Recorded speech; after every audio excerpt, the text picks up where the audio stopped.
Poor trash can Carla.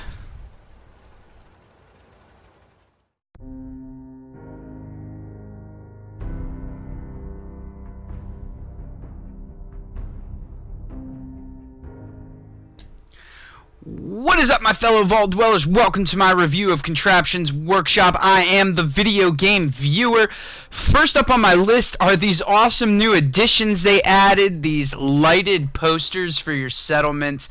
I think this is a great addition, adds a lot of flair to any buildings that you've constructed in your settlement. Basically, you can pick, they have quite a variety that you can pick from, and then you simply just add a generator or run a wire to them from a pre-existing generator, and they do exactly what you would think. They light up. At first I tried to connect a wire right to it, not realizing I had to actually put a conduit there. It would have been cool just to run a wire to them and then link the wires between them, but not the case. So put a conduit wherever, and then you just run a wire to it, and bingo, lit up. It looks gorgeous. I love them. Very cool addition to this DLC. Moving on from that, we have we have scaffolding, something that I could have lived with or without. Not a super cool addition to this, in my personal opinion.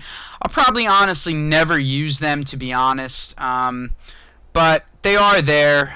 It comes with various different scaffoldings. You can construct your own, or they have prefabbed ones, just like the houses and the barns and stuff. So they come with stairs and wooden planks and all that stuff that scaffolding is constructed of. So they're there. I'm sure we'll see creative uses of those in the future in other people's YouTube videos, but not super excited about those. Again, probably will never use those.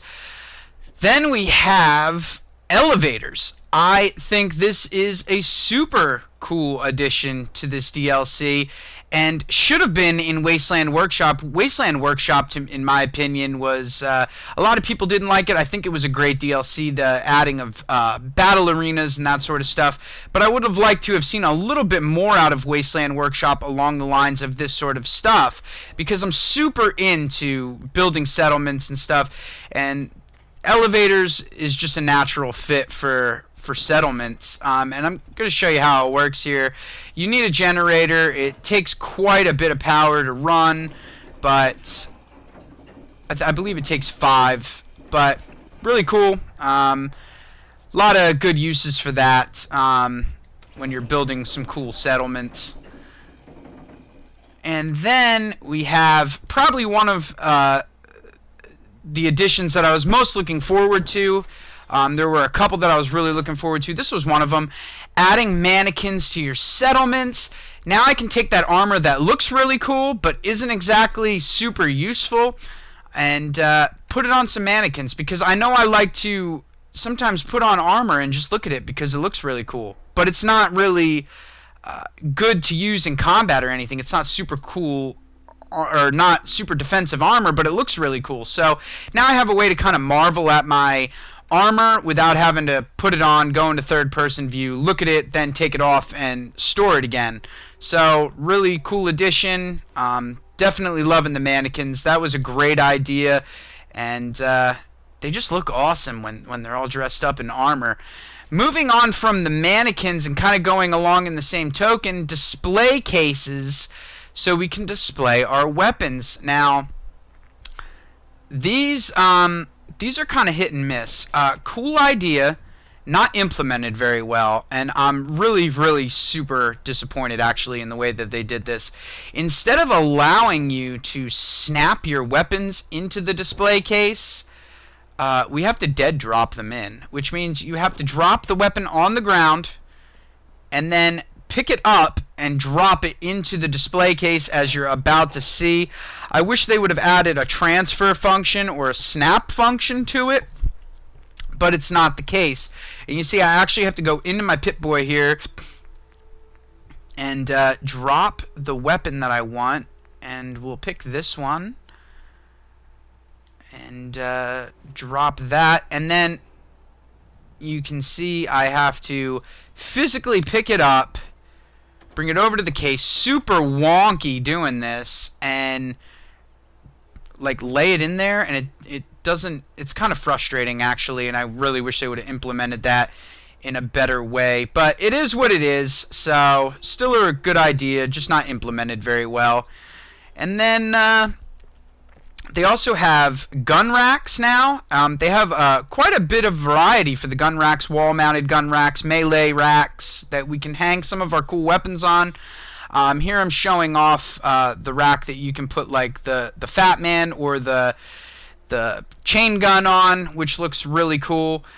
Then they have these conduit junctions, and they have a shitload of these, and I didn't exactly figure out what these were for. I messed around with them for about 20 minutes and just couldn't really figure out what they were for or how to use them. I tried connecting wires to them and various things to them, and it just wasn't working out. So I'll mess with them a little bit more, but I'm sure you guys can let me know. I'm sure some of you have figured it out. You can let me know in the comments section below exactly how those work. I'm sure once I figure it out, I'm going to feel really, really dumb because it's probably super simple how to use those. And then they have these logic gates, and I didn't really mess with them at all, to be honest.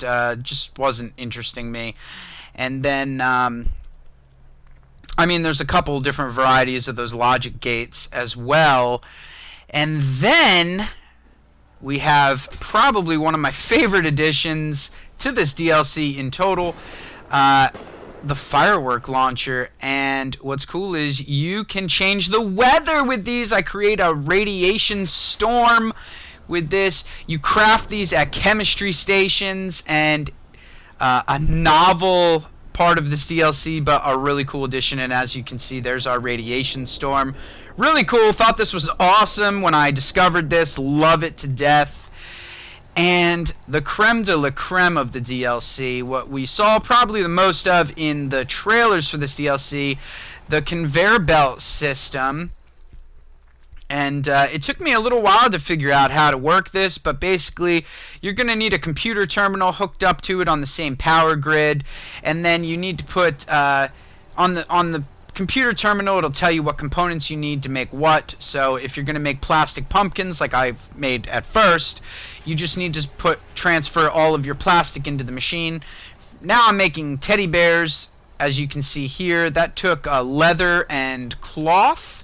And you just have to go basically to your workbench, take any components that have leather or cloth in them, and transfer them over into the machine, and it will start to produce teddy bears. And the same works for whatever else you're trying to make. You just go to your workbench, take whatever components you need or have that component in it, and transfer it over into the machine, and it'll make your desired product. Really cool, not really useful, but really cool to watch. So I can't wait to make a mountain of teddy bears in my settlement.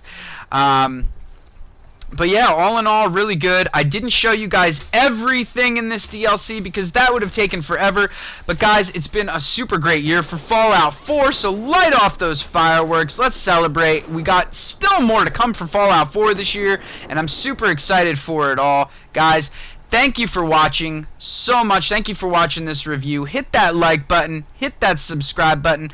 I'll catch you guys on the flip side. Peace.